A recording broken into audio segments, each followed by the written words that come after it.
来看卫生福利部最近核准2款针对早期阿兹海默症的新药啊，早期伫新北市阿东病院都有头一个病人接受治疗。这2款药啊，拢是会当来减少脑中的类淀粉的2倍，互神经退化的速度会当变慢哦。也毋过连续治疗18个月，就要开150万。有民间团体就呼吁讲，健保应该爱给付。目睭火大、斟酌注射，这一步有可能正做失智症疾病的一大步。卫福部最近核准2种针对早期阿兹海默症的创新药，诺益宝甲新地洛，新北市阿东纪念病院第23透早抢先注头一下。爸也是有失智的问题，那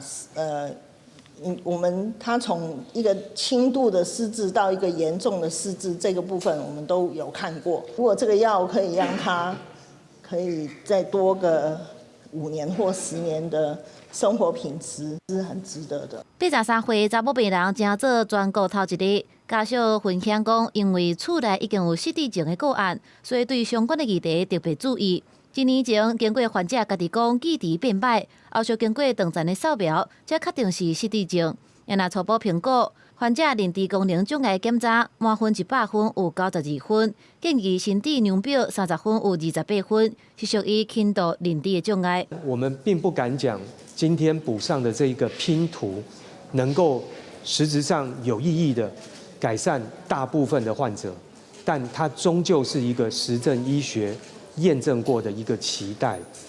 我们希望透过这个期待，能够带出来更多的关注。过去的药物只是一个症状治疗，现在真的针对疾病的流程做治疗，很高兴。